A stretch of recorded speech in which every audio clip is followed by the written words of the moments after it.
today I'll be only summarizing the chapter to you. Ki what is the system of elections in our country? And definitely in the next class we'll be starting it along with the NCERT so that we are doing it quickly. अब हमारे यहाँ पर if you look into the history, तो elections जो है it was not started in one day, but 1928 के अंदर when Motilal Nehru had incorporated the constitution, जो एक उन्होंने ड्राफ्ट बनाया था ना, उसके अंदर it was already mentioned that there would be universal adult franchise which would be there. अब हमारा सबसे बड़ा जो प्रॉब्लम था वो आया था कि इलेक्शन को कैसे कंडक्ट किया जाए, and who should be the one who should contest the elections, what should be the procedure of the elections, should there be a direct election या फिर there should be an indirect elections. In the previous rulers, मतलब हम मतलब उस बार इसमें नहीं बात करें, when British were there, even during the British era also we used to have the elections, but it was only for the provinces. It was only for the provinces. And इसी वजह से क्या हुआ कि उस वक्त में तो we were not having this much of what you call as कि election को कैसे conduct करना है, क्या करना है. The procedures were all laid by British. But later on, when we attained our independence, the main thing came up with us was what was the procedure of elections. So a separate election body was formed. जब पंडित जवाहरलाल नेहरू जो थे उन्होंने एक अलग से election commission बनवाया, जिसके पहले आपके जो फर्स्ट इलेक्शन कमिश्नर थे वो थे Sukumar Sen. And it was decided that in our country elections will be completely anonymous and it would be completely autonomous. Anonymous का मतलब हम किसको मतलब कि बैलेट डाल रहे हैं वो किसी को पता नहीं होता है. And autonomous मतलब जो आपका इलेक्शन कमीशन है वो एकदम completely it is independent. It doesn't come under any political figure. Nobody can order the election commission to do this. तो इलेक्शन को करने के लिए पहले तो एक इलेक्शन कमीशन जो है वो सिस्टम को स्टार्ट किया गया. एंड जो हमारा इंडियन इलेक्टोरल सिस्टम है उसमें यूनिवर्सल एडल्ट फ्रेंचाइज है, that's for everyone. Earlier it was 21 years, later on 18 years जो है उसको मतलब कि अमेंड किया गया था. Then there would be combination of direct and indirect elections. मतलब at time हम लोग जो जनरल इलेक्शंस करते हैं वो हमारा इनडायरेक्ट होता है. We do not choose our representatives directly. Like हमने जो है in what you call as in US, we vote for the president. हम प्रेसिडेंट को वोट करते हैं. Whoever will be the president, उसका जो पॉलिटिकल पार्टी होगा that will form the government और उसको वो जिसको चाहेगा those will be the ministers. हमारे यहाँ क्या होता है, हमारे यहाँ first of all we have a proper election जहां रिप्रेजेंटेशन होता है, but there are certain areas जहां आपका डायरेक्ट इलेक्शंस भी होता है. Then when it comes for the vice president or when it comes for the others, there are also secret ballot system भी रहता है जो मैं आपको बता चुकी हूँ. Election petition, we can also put the petition अगर हमें लगता है कि the mode of conduct was wrong या हमें कहीं लगता है कि the code of conduct या moral conduct को follow नहीं किया गया था, there the election commission has the power to take, मतलब वहां हो सकता है री इलेक्शन हो या कॉन्स्टिट्यूशन के जो मतलब कि जो वहां का कैंडिडेचर उसको कैंसिल किया जाए. So there are certain procedures which completely makes it as an autonomous system. In other countries like Switzerland we have 20 years. In America it is 21, in Norway it is 23, even in our country first of all it was 21. But later on हमारे यहाँ पर दो चीजें हम लोगों का हमेशा रहा है. एक रहा कि हमने जो मैरिजेबल एज बना रखा है, which is 18 for girls and 21 for boys. तो जब हमने ये मतलब कि ये एक डिबेट हुआ कि if a child is getting married at 18 years, why he or she can not choose his or her representatives. तो दैट इज व्हाई 18 years जो है उसको किया गया। एंड देन अब सेपरेट इलेक्ट मतलब कि that was amended and 18 years हुआ था, पहले 21 ही था। नाउ द इलेक्शन कमीशन जो हमारे यहाँ पर है, it is first of all it is मतलब कि responsible for the general elections, and then it is also responsible for preparing the voters list. It is responsible for recognizing the political parties. क्योंकि India के अंदर अगर आज आप election commission के मतलब की वेबसाइट को देखोगे, you will be having more than 750 मतलब political parties which have registered themselves with election commission, but not all of them are prominent or not all of them are working. जो आपके major 6 आपके जो political parties हैं जिनको national दिया गया है, उसके लिए election commission has given certain norms कि there should be this much of minimum आपके 6% वोट होना चाहिए, या मिनिमम इतने आपको जो है सीट्स मिलने चाहिए इन Lok Sabha. Similarly, it has also given the provisions for state elections or for the legislative assemblies. Then how the election should be conducted. Now, ये जो जब हम बोलते हैं ना election should be conducted, तो हमारे यहाँ पर एक बहुत ही फेमस एक आता है, मतलब we call it as the first post the post system, first past the post system। और ये आपके पेपर का सबसे इंपॉर्टेंट है from this chapter, FPTP। Then we also have the system of PR, proportional representation. These are the two important concept which you need to understand. बाकी चीजें तो आप लोगों ने शायद 9th में भी पढ़ा होगा, 10th में भी पढ़ा होगा, लेकिन ये जो FPTP और ये जो मतलब कि PR है ना, these are the things which actually helps us to understand the election system। आपने देखा होगा मतलब एक जगह पे इलेक्शन हुआ, let us just take an example, we are not talking about any particular election, right. और आपके पास ABCD 4 आपके पास जो है, देयर वर 4 मतलब की parties, political parties, right, ABCD। अब आपने जो है बी को दिया है, you have given the you know your vote to b, लेकिन जब रिजल्ट आया आपने देखा कि ए जीत गया। नाउ यू कंसिडर, आप देखते हो कि भाई क्या लोग इतने पागल हैं कि उन्होंने ए को जिता दिया। यहां हमारा जो सिस्टम है वो हमारा आता है। नाउ व्हाट हैपेंस इज, आपके क्लास में 40 बच्चे, say your class is having 40 students. Now there is an election for the monitor, we are taking an example, आपके मॉनिटर का वो है, नाउ 40 है और टीचर ने बोला है कि भाई सैटरडे अगस्त 19 को इलेक्शन है, ठीक है, अगस्त 19 को इलेक्शन है। अब 40 स्टूडेंट्स है and there are 4 candidates ABCD।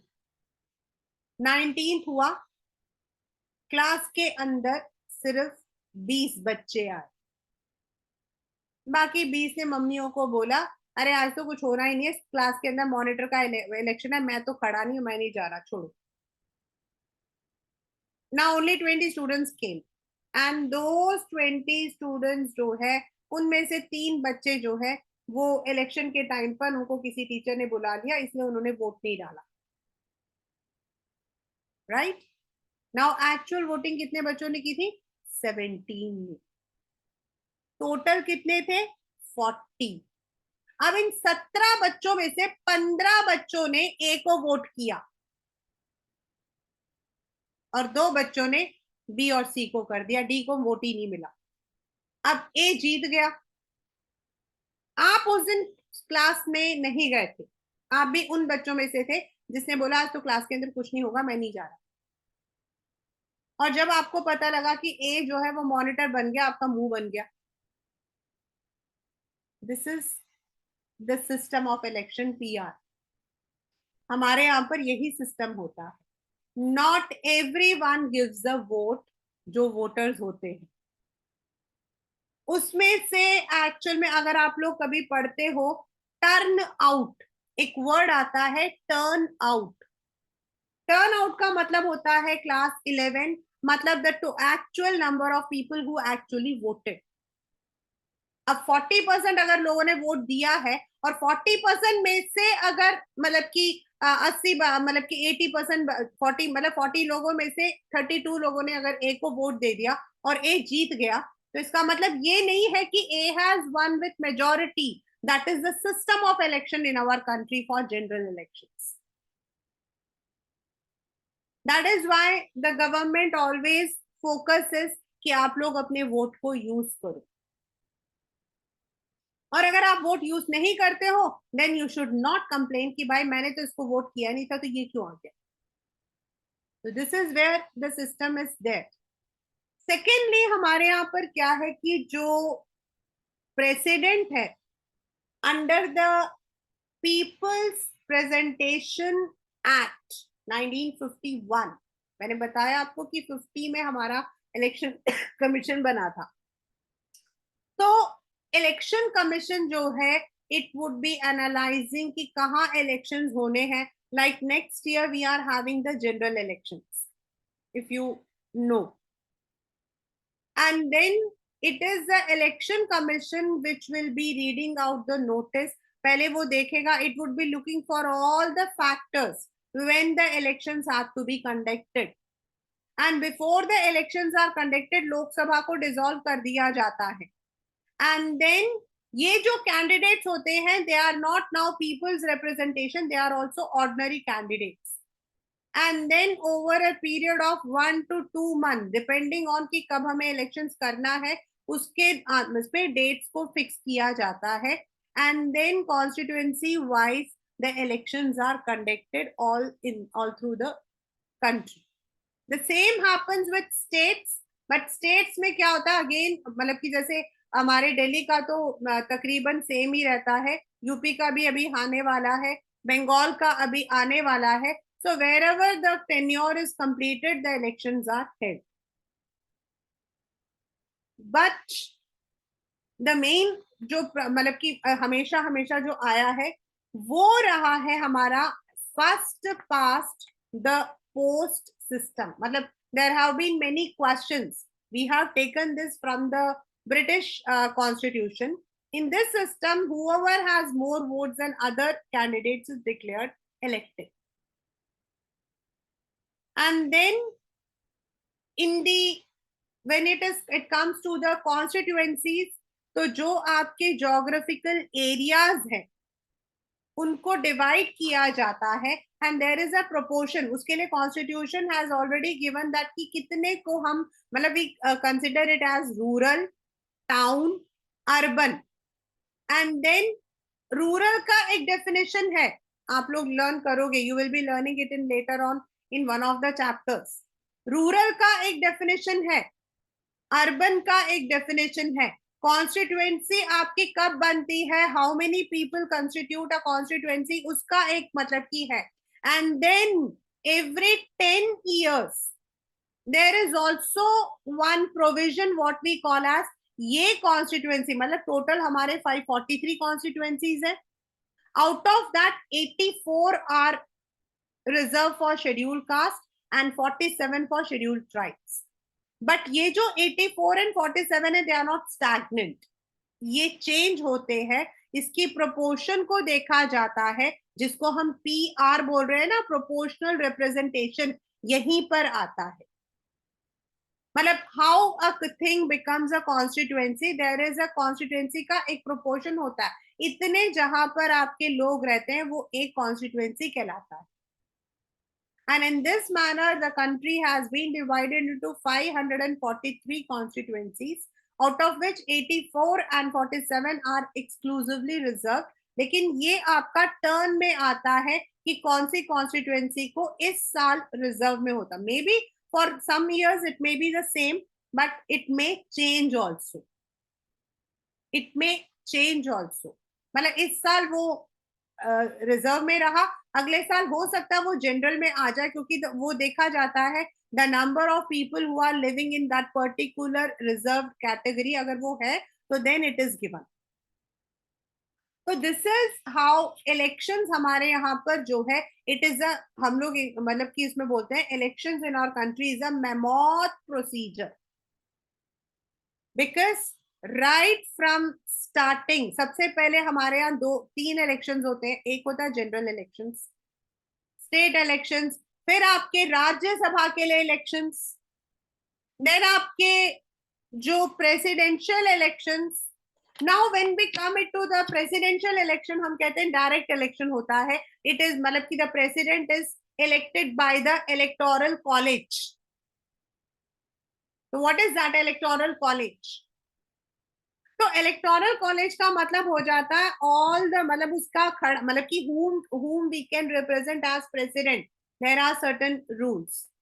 Anybody can be nominated, but if the person is belonging to a political party, उसको जो है पहले अपने उस पॉलिटिकल पार्टी को रिजाइन करना पड़ता है. एंड देन जैसे हम जनरल इलेक्शंस में, but in the general elections road में हमारा कैंपेनिंग होता है, वहां पर it is inside the parliament, they campaign and they have to.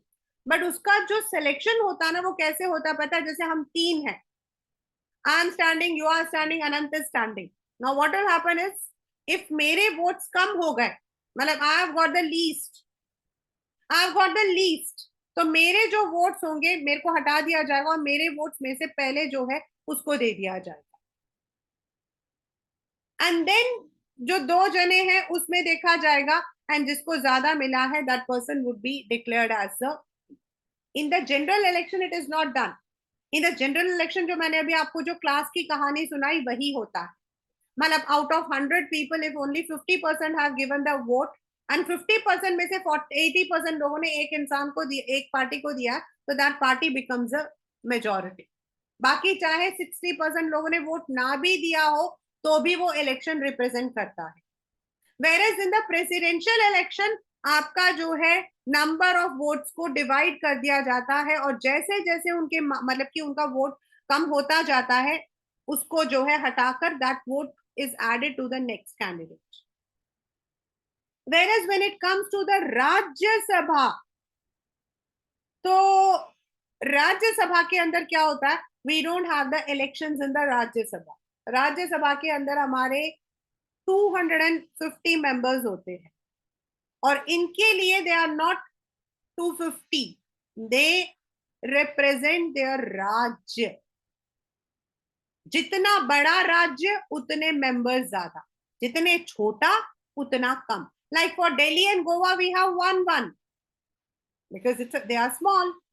Whereas आपके महाराष्ट्र, राजस्थान ये बड़े हैं, और आंध्र प्रदेश, तो इनमें जो नंबर ऑफ मेंबर्स होते हैं जिनको नॉमिनेट किया जाता वो भी ज्यादा होते हैं. तो इसको कैसे नॉमिनेट करते हैं? In their own constituency, in their own state.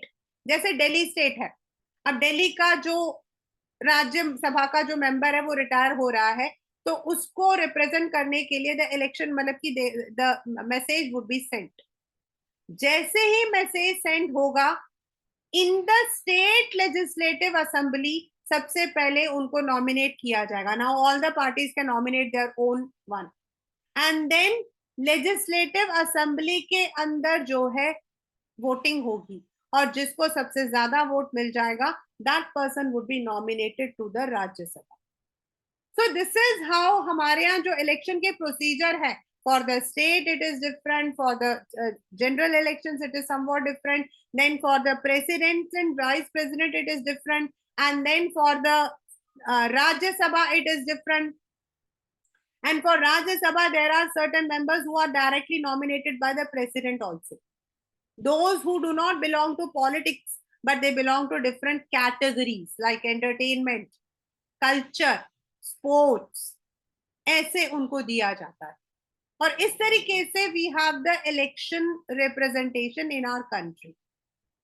But even though हमारा election commission to much extent moral code of conduct को इंप्लीमेंट करता है, according to which no person can bribe or threaten the voters, no person can use the religious places to propagate their ideas, no person can demean others, दूसरों को नीचा दिखाए, लेकिन उसके बावजूद ये चीजें होती हैं। Yes, when the moral code of conduct is broken, election commission के सामने पूरा एविडेंस आ जाता है, उसके बाद if the election commission finds it right, then it may cancel the candidature, और हो सकता है कि उस पर्टिकुलर एरिया के अंदर दोबारा से इलेक्शंस भी हो। But these problems do come, ऐसा नहीं कि हम ये नहीं बोल सकते कि भाई ये प्रॉब्लम्स नहीं आ सकती हैं। देन जो सेकेंड प्रॉब्लम हमारे यहाँ आती है, इवन दो अभी हमारे पास एपिक है, इलेक्ट्रॉनिक फोटो आइडेंटिफिकेशन है, then we have the EVMs, लेकिन ईवीएम्स को भी टैम्पर कर देते हैं लोग। एंड एपिक में तो किसी की भी फोटो कोई भी लगाकर जाकर फोटो मतलब कि यूज करता, मिस यूज करता है।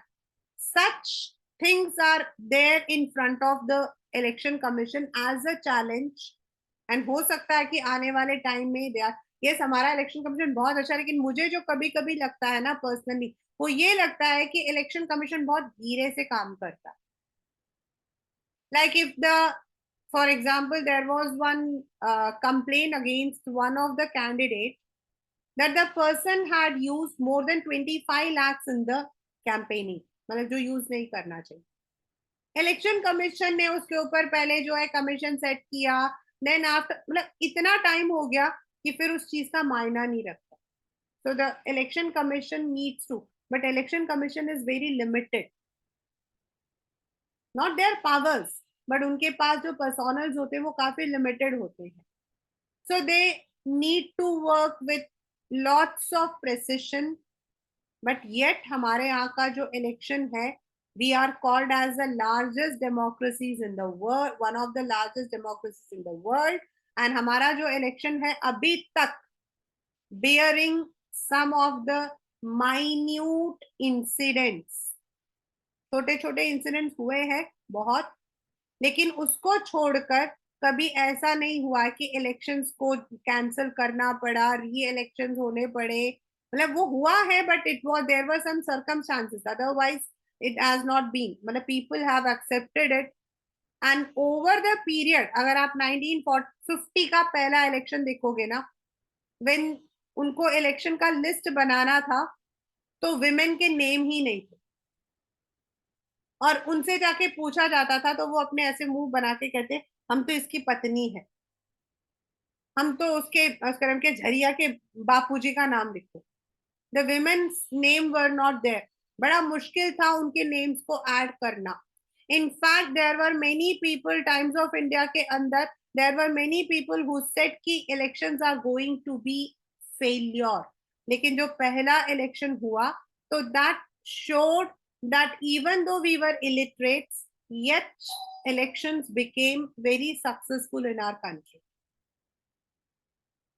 So that is how election and representation जो chapter है that would be done in our course.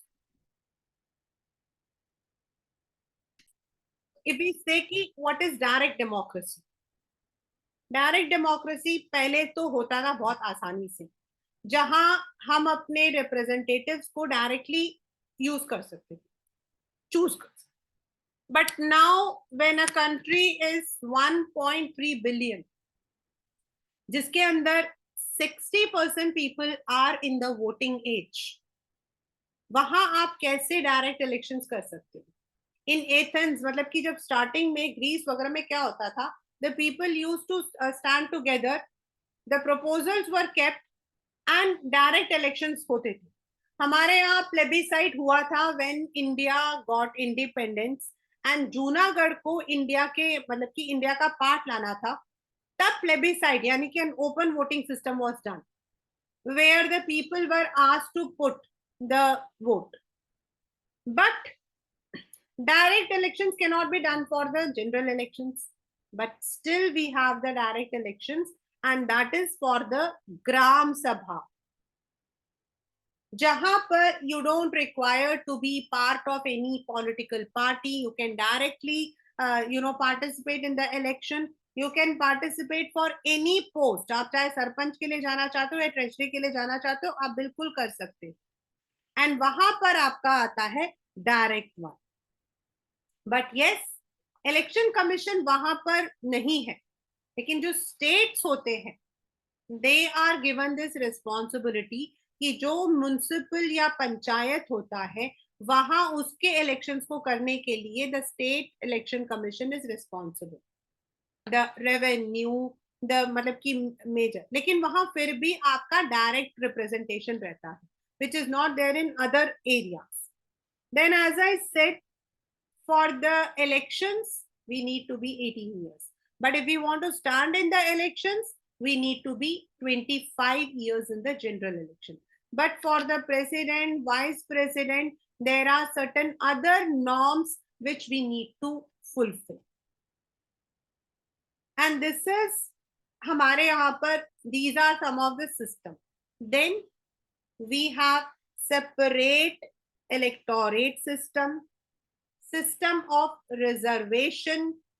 Now what is separate electorate? हमारे यहाँ कभी हमने electorate को रिया नहीं था. क्यों? अंबेडकर जी हमेशा बोलते थे कि शेड्यूल कास्ट को बिल्कुल अलग इलेक्टोरेट दे दो. उसका मतलब क्या होगा? उस एरिया में सिर्फ वो जो कम्युनिटी है वही लोग वोट भी करेंगे और उन्हीं का इंसान जो है वो खड़ा भी होगा. But in our country, we have not gone for an electorate system, but we have gone for the reservation. ये आपके पेपर में आ भी सकता है कि what is the difference. मतलब every time when we had the differences between Muslims के साथ हमारा जो पाकिस्तान वाला जो प्रॉब्लम था वो यही था कि Muslim demanded a separate electorate. And even Ambedkar ji मतलब की डिमांडेड अ सेपरेट इलेक्टोरेट, जिनकी वजह से ही always had a so bitter relation with Gandhi ji. And the reason was separate electorate का मतलब क्या होगा कि वो पूरा एरिया सिर्फ उनका होगा, उसमें जो खड़ा होगा वो भी वही होंगे और जो वोट देंगे वो भी वही होंगे, विच is not good for democracy. British के दौरान ये ऐसा होता था. They had divided for the Muslims, minorities, Sikhs कर ले किया था. लेकिन when it comes to the democratic, वहां पर this will be a curse. So for that only in our country we had मतलब कि जब election वो किया बनाया गया था तो the reserve constituencies were given and it was also said कि ये जो reserve constituencies है they would not be permanent. अब इलेक्टोरेट में तो परमानेंट हो गया कि भाई जिस एरिया में सिख रहते हैं वहां पर सिर्फ सिख ही खड़ा होगा और वहां पर जो इलेक्शन मतलब कि जो मेंबर्स होंगे जो वोट करेंगे वो भी उसी के. इन रिजर्व में क्या होता है, जो खड़ा होता है ना वो शेड्यूल कास्ट या शेड्यूल ट्राइब को बिलोंग करता है, लेकिन जो वोटर्स होते हैं वो कॉमन होते हैं. तो this brings equality and dignity. May be जो मेरा मतलब की कॉन्स्टिट्युएंसी से खड़ा हो रहा है मतलब कि he may be from the reserve category, but अगर मुझे लगता है कि he is able to work, then he can. So some of the features of मतलब कि Indian elections have been always on the, you can say, very prominent, which we would be doing thoroughly in the chapter election and representation. So when you are preparing FPTP, PR को, then separate election system को, direct and indirect के बीच में difference को, the way how elections are conducted for different areas, उनको आपने अलग अलग से लर्न करना. We will be starting the same chapter election and representation in our next class.